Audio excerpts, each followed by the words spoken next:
एक विद्वान गए काशी, 12 वर्ष रहे, संस्कृत का अध्ययन किया और श्रीमद् भागवत का विशेष रूप से पारायण अध्ययन भागवत पढ़कर लौटे।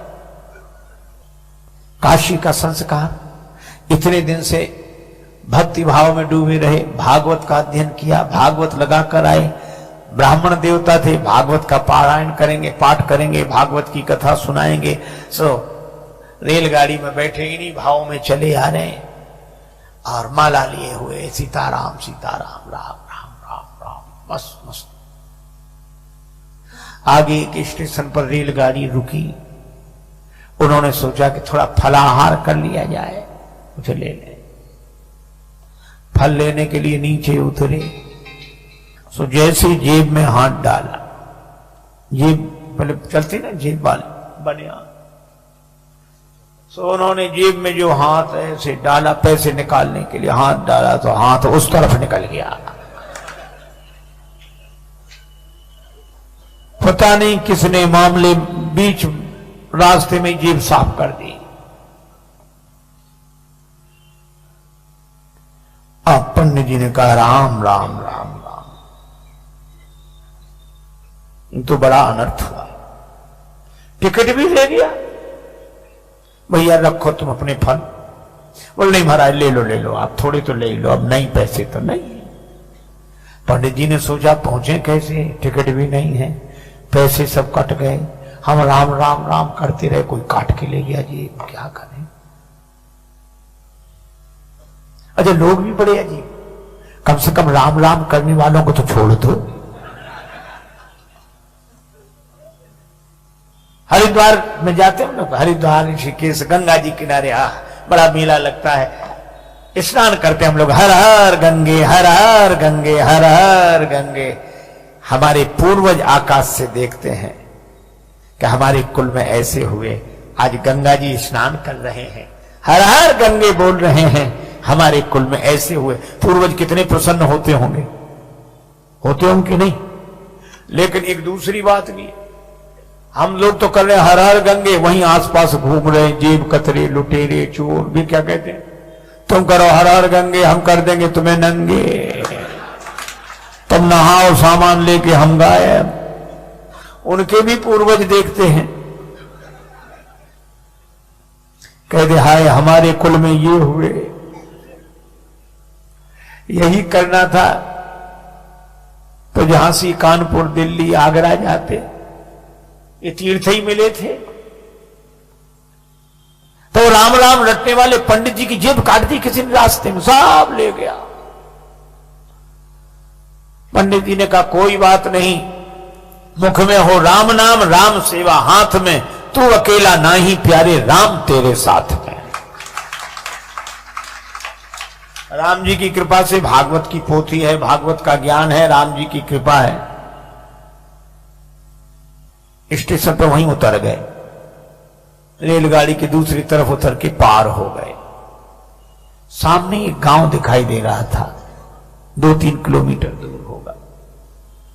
पैदल पैदल पैदल उस गांव तक पहुंचे। वहां इंटीरियर गांव, अविकसित गांव। उन्होंने सोचा कि इस गांव के पंडित जी के पास चले। तो गांव में ब्राह्मण देवता के पास पुरोहित जी का मकान पूछते पूछते गए। पुरोहित जी प्रणाम। अब पुरोहित जी बात ही ना करें, हाँ और क्या हुआ मैं कह रहे, पुरोहित जी प्रणाम। सहज प्रणाम, क्या बात है? उस आदमी पंडित जी को लगा कि ना इसने ये कहा कि आइए बैठिए जल पीजिए ना, तो भी पंडित जी ने हिम्मत करके कहा कि हम काशी से आ रहे हैं, हम काशी से आ रहे हैं। सोचा इसको थोड़ा प्रभाव पड़ेगा, हम काशी से आ रहे हैं। सो क्या बोला, तुम कलकत्ता से चले आओ, हमें क्या मतलब इससे, काशी से आ रहे हैं। अरे भैया हम भागवत कथा कहते। पुरोहित बोल कथा भागवत हमने तो आज तक सुनी नहीं है, ये नाम भी हम पहली दफा सुन रहे हैं। अरे तो अपने गांव के पटेल से कह दो कथा करा लें, भागवत कथा। बोले जाओ, हम ऐसे बेकार के काम लेके नहीं जाते, हमारा पटेल दूसरे तरह का, चलो जाओ जाओ जल्दी जाओ। सो पंडित जी काशी के भाव से बोले कि देखो हम भी ब्राह्मण तुम भी ब्राह्मण, लेकिन जाति को न जाने सो जाने कौन जाति को है, हमारा सहयोग करना चाहिए आपको। इतना गुस्सा आया, पुरोहित बैठ जाओ। अब गए वो पटेल के पास। सो पटेल एक शिला पे बैठे, दरवाजे के बाहर पत्थर की शिला, पंचायत निपटा रहे थे। तब तक पुरोहित, आओ पुरोहित महाराज बैठे। पुरोहित जी ने कहा पटेल साहब एक पंडित जी आए हैं, तो भागवत कथा ऐसी नाम बता रहे थे करते हैं, भागवत कथा करा ली जाए, भागवत हो जाए। पटेल बोले कैसी बात करते हो, इतने दिन से आज तक तो किसी ने ये नाम ही नहीं सुना, आप भी किन किन की बातों में आते हो भागवत, चलो भगाओ भगाओ भगाओ उनको। नहीं, पंडित जी को बड़ा बुरा लगा कि इसकी वजह से हमको और गालियां सुनने को मिली। लेकिन तब तक पटेल साहब के दो बच्चे छोटे छोटे नाती वही, अब उन्होंने रोना शुरू किया, क्या है क्या है। वे बोले हम तो भागवत देखेंगे, भागवत देखेंगे। उन्होंने समझा कि भागवत माने खेल होगा, जादूगर दिखाता है, मुंह से बड़े बड़े वो निकालता है और ऐसे ही, या बंदर नचाएगा भालू नचाएगा, वो भागवत देखेंगे भागवत देखेंगे। पटेल बोले चुप हो जा। बच्चे बोले नहीं हमें तो भागवत देखनी है, भागवत। अब भागवत सुनी जाती कि देखी जाती। तो पटेल पुरोहित से बोले जा बुला ले आओ उन्हें, हमारे बच्चे रो रो के परेशान है, बुलाओ जल्दी, दिखाएं कैसी है भागवत। और पंडित जी जल्दी जल्दी गए, उधर काशी से पंडित आए। पुरोहित बोले जल्दी करो चलो। अरे बोले भगवान स्नान तो कर ले, फिर समय से शुरू होगा मंगला। बोले जो मंगलाचरण जी सब नहीं चलता है यहाँ। तो बोले नहा तो बोले नहीं ऐसे नहा लिया तुम, तो चलो दिखाओ भागवत कैसी है। पंडित जी समझ गए सब मूर्ख ही है ये सब। उन्होंने जल लेकर आचमन किया, ओम अपवित्रो पवित्रो व सर्वावस्थागतो पिवा। अब पहुंचे, अपना कंबल भागवत की पोथी विराजमान। सोच रहे थे कि नहीं होगा तो आसन लगा देंगे, तिलक कर देंगे, इतना ही बहुत है, हम अपना कथा शुरू कर देंगे। पर जैसे ही पहुंचे जो देखा तो पटेल क्या बोला, इतनी देर लगाई जाती है?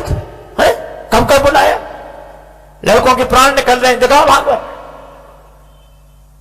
पंडित जी ने सोचा लड़कों के प्राण, लड़के रो रहे हैं, भागवत देख रहे। पटेल बोले जल्दी दिखा भागवत।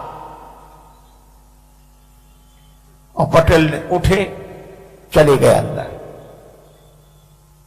सो पंडित जी ने उसी शिला पे कंबल बिछाया, भागवत खोली। अब वो पटेल के पास जो 2 4 5 10 पहले से बैठे थे वो बैठे। कब चलो घर चलो, घर नहीं, भागवत तो देखो कैसी होती है। अब वो देखने के लिए बैठे। अब पंडित जी ने श्लोक शुरू किए, भागवत शुरू की। अब बच्चे भी सुने तो नहीं, ऐसे देखें कि अब निकलने वाला है इसमें से कुछ। अब